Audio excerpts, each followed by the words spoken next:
What's up, guys? So most of you guys know I had an issue with my business from Maryland. And if you're new to the channel, if you haven't watched my last videos, I'm just going to do a quick recap because I'm actually kind of tired of talking about it. So I dissolved my business in Maryland thinking I could domesticate it here in Utah. Long story short, Maryland doesn't allow you to domesticate, and they don't allow you to reinstate your business when you dissolve it. So I had to form a new business. Now I know some of you guys in the comment section were saying you're doing the same thing you did last time, you're not seeking legal advice. Okay, so let me respond to that really quickly. Yes, I have talked to attorneys, talked to 3 as a matter of fact. Talked to 1 in Maryland, talked to 2 here in Utah, and the one that I talked to here that I'm probably gonna be doing business with moving forward, he basically told me that he didn't have time to help me form my LLC because he had other stuff that he had to deal with. And I just kind of walked him through what I pretty much had. And he basically told me, honestly, you have everything you need, just go ahead and form it. Unless you want to pay me $850 to do it for you. So now I have a new business. Formed another LLC here in Utah. Utah is amazing. Everyone, at the business side is absolutely great to deal with, and I won't miss Maryland. I will not miss Maryland. Now I want to mention something else. My CPA, I've had him now for 2 years. The one I had before him I fired because they were costing me money, and they didn't give me any type of recommendations on how to lower my expenses. They were just basically doing what I could do basically. So most of you guys know this who own businesses. What time of the year is this? This is tax season. What CPA wants to talk to you around this time of the year? Literally, you could get cussed out calling a CPA. Although I will say what I had happen to me was pretty bad, so I probably could have called him. But nevertheless, that's another story. So here's what I did. I went to the dealership. Actually, my arm's hurting. I gotta go downstairs and put this on tripod. Hold on one second. That's so much better. My arm was like falling asleep. Last week, I went to Jerry Seiner Chevrolet in Salt Lake City, talked to Ryan, the GSM, about what happened to my old business. So just to recap, the Corvette I have here is approved, ready to go with my old business. I needed them to hold that paperwork. I says, please do not cash that contract until I speak with you guys. I had something really bad happen to me, and I just need to talk to you before you cash it. So they did that. They waited for me. Have a really good relationship with these people. Never listen to people online who says how to beat the dealership. You'll never beat the dealership. The house always wins. Just telling you right now. If you have a good relationship with people at the dealership, or if you know someone that works there, try to find it in that way versus trying to beat the dealership, because unfortunately the house always wins. So they held the contract for me. I got there and I basically was going to see if they could take the car back. That was like the whole thing. I was like, if I can't put this in my business name, I can't fathom paying for this car in my personal name, because I can't write off the gas. I can't write off the insurance. I can't write off whatever else, I write off, like car washes, for example. If I want to do any modifications to the car, can't write it off. So for me personally, it didn't make sense to keep this car. And like I said, it's such a nice build. I know they could sell it. And actually, people did call into the dealership about the car, from what one of the salespeople told me, because they didn't know it was my car when I got it. But let's go ahead and jump into the footage of Ryan, and then I'll kind of explain to you guys where we go with this Corvette Z06. All right, guys, so I'm at the dealership right now. I have the GSM Ryan. You don't know what's going on right now. I don't, no. So just to give you some background, I just called Ryan over the phone yesterday. I said, hey, can you please hold the deal that we did on the Corvette, because I may have to switch everything to a new business. So here's the story. I basically dissolved my business by mistake, thinking I can domesticate it here in Utah. Unfortunately, Maryland won't let me do that, so I had to I literally, within like a few hours, I just formed a new LLC, and I got on the IRS website and did a new EIN. It took like 5 minutes, by the way, which is insane. So I need basically you to resubmit this Corvette in my new business name. Oh, okay. Well, that's not good for you. Yeah, that's never fun. So in other words, my business just started today. Okay. Well, it makes it a little bit of a challenge, but have you ever financed for GM before? Yes, I have. Oh, well, that's good news. Yeah. So you weren't here. So okay, so yeah. You weren't here when I got the dually. Actually, you were at the Kia store, right? Correct. So okay. So yeah. So I did do the the dually that I had. Okay. So you've already got some acquaintance with him. So I think there's a way we can get you handled. I mean, it's not going to be it's not going to be hard at all. It's just going to what we'll do is we'll pick up the phone and tell them your scenario and tell them, hey, you have financed. Typically, they're going to look at you as a returned customer at that point. So I don't think it's going to be a problem at all. Yeah, and I have the credit too, so that should make it okay. Yeah. And if I have to go in as a guarantor, I don't mind that either. Like so you're thinking it might be okay? Yeah, I think we can get it done, no problem. Dude, like shoot, why have I been sitting here complaining about this the whole time? I should have called you first. You know what? You're probably more stressed out about it than you need to be. We deal with this every day, so we'll get it handled for you. Dude, that's the best news I've heard all day today. This is awesome. Thank you, bro. I appreciate Not a problem. Thank you. Yep, not a problem. I will say, don't worry about anything, but pray about everything. Thank you guys so stinking much for praying for me. I'm telling you guys, some of you don't think this is a big deal because you don't understand what it is to own a business. It's a lot of work. It is super hard to get finance. GM Financial did decline me, unfortunately. And they picked up the phone and called and got me approved. So yes, Ryan, Larry at Jerry Signer, they were able to call and get everything switched over. They had a lot of questions about the business, like why did I do this? And I had to write out some stuff for them, basically just explaining what happened. And yeah, they explained it to them.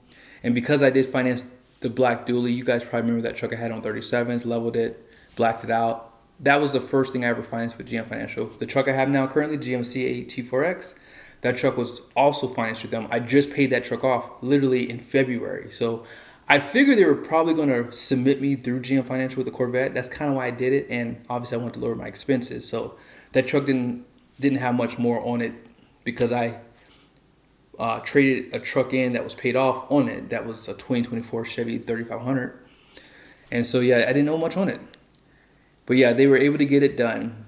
And I did trade my truck in on the Corvette, but I bought my truck back. So, and the only reason why I did that is because, as you guys know, my truck was titled in my old business. So I just traded it in for a low amount. And basically, I was able to get that truck approved and financed through Ally because the truck value is like 90, or no, that's not 90, I'm sorry. It's like 80, I think it says 85 or something like that was what trading would be on it. So when they put it in as a retail purchase, Ally just picked it right up. They didn't even ask any questions. 1 month old business, just picked it up. These banks are still doing what they do, you know. So yes, I'm not going to say that this all worked out perfectly. There's still some stuff I need to iron out. My wife's car, I don't know if I have to pay taxes on it. So with my GMC AT4X, I traded it in on the Corvette because I had to pay tax on the Corvette anyways. So I figured, what's the worst that could happen if I trade the truck in and then just have to pay tax on it again? You know, because I had to refinance and obviously pay taxes on it. But the Corvette, I had to pay taxes on it, so I get a tax credit from the value of my truck. So basically, I didn't have to pay taxes, so to speak. But my wife's car, I'll let you guys know in the future if by switching businesses, will I have to pay taxes twice because I'm not on the title of my wife's car, as an FYI. And I won't do that again. But I hope this was helpful. The reason why I bought the Corvette, obviously, number one, I want to add some fresh new content, number one. Also, I'm going to start going to other dealerships. So when you roll up in a nice car, when I had my Audi R8, it was really easy to ask people, hey, can I do videos at your store? When you pull up in a really nice car. I'm just being honest. Like, granted, my wife's car is nice, my truck is nice, but this just makes it a lot easier. I'm just being honest here. So that was another reason why I bought this car, and I just want to do something a little different. I love sports cars. When I was a kid, I had over 150 model cars. It was a 1/18 scales, so like that size basically. Had over 150 of them, and I don't know why I got rid of all of them. I wish I would have kept those. Those were those were collectibles. I had every kind of car you could get. Like, you know those catalogs? Literally, when I would go through the catalog, I said I had this. I could literally show you every car I had because I had so many of them. But I just want to try something different, and that's kind of why I bought the car. And hey, this is such a iconic name, Z06. And this car, the way it sounds, the way it looks, is such a good car. And what I've learned over the last 3 months of just building and speccing and just watching videos, like there's so much I've learned. Originally, just so you guys know, and I'm gonna do a video on this. This was supposed to be a 1LZ, no options. I wasn't even gonna do the black wheels on it. I was just gonna make it a 1LZ, no options. And I was just gonna do some upgrades to it. And then I started to look at all the standard equipment that you don't get on a 1LZ. So then I went to a 2LZ, and then I looked at the 2LZ and like, well, dang, like I want these options. And then I went up to a 3LZ, and I'll explain all of it. I learned a lot, and I think that I'm gonna save a lot of people some, I don't know if I'm gonna save you anything. I'm gonna make you a lot happier with your decision after you see my video. So I'll explain what the 1LZ is and what type of buyer should buy that car. And the same thing goes for the other ones. But yeah, I'm super excited. And thank you guys for supporting this channel. You know, I know a lot of people get in their feelings for whatever reason online. I don't know why. But I do appreciate you guys who take the time to subscribe. And, you know, even some of you guys who won't subscribe for whatever reason, it is what it is. But I did read through some of the comments, and it's interesting how people think. Like, some people really have a chip on their shoulder, and I don't know why. I hope and pray. This is my hope and prayer. I hope I never make anyone jealous. I know that might sound weird when I do YouTube, but my goal is not to do that. My goal is to make people excited. And yeah, I think that this should make you excited because, hey, if I can do it, I feel like anyone can. Like, I'm not even trying to put myself down. Like, I'm serious. Like, when I was younger, I had no clue what I wanted to do for anything. I just didn't know. And I wasn't like a really smart person. Like, in school, I didn't do well.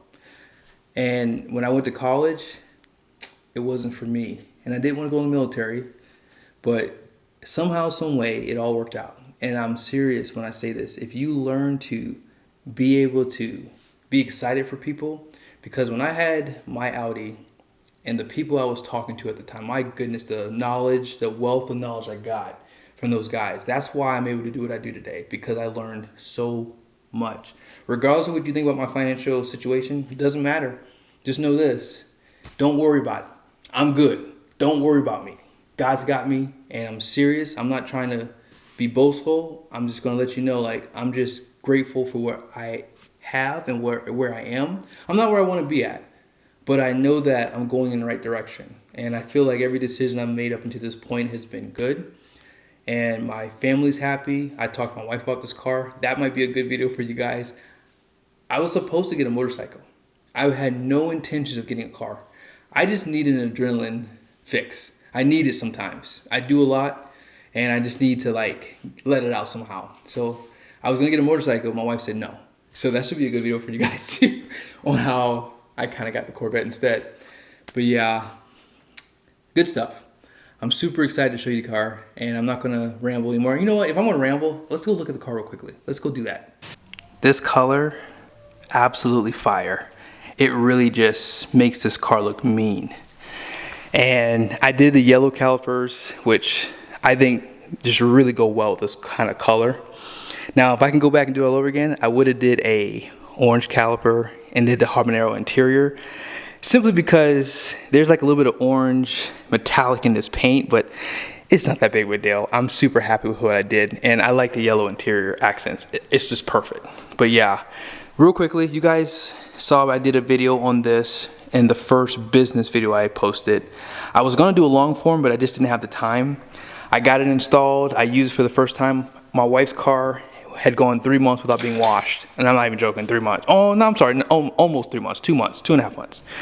And I also have this guy, undercarriage sprayer. So I got all the salt off. And I was wondering, actually, does this fit under the Corvette? Yes. Now, let's see. It looks like the car sits a little bit lower on the front. It still goes in right there, kind of is hitting something. And on the front end, let's see. Nope, it won't go on the front. So I have a front lift on this car, so I have to probably turn it on and lift it up. But I have to get a few videos for you guys because unfortunately, the car is going away for 4 days. Do you guys know what I'm going to be doing for the first mod on the Corvette Z06? Let me know in the comment section. Now, obviously, I gotta end the video letting you guys hear how it sounds again. It sounds so good. I'm gonna stand back here because the closer you get, it's just too hard to hear, but man.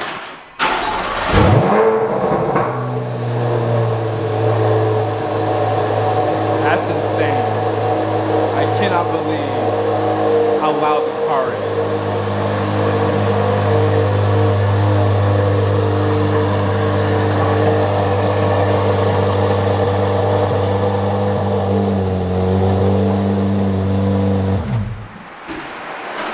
I cannot believe how loud this car is. Like, all jokes aside, I do want to put an exhaust on it, but not to make it like louder, although it will be louder, but I want to change the pitch. I want it to be a little bit higher pitch. But yeah, I don't know if I'm gonna do it because they're not cheap.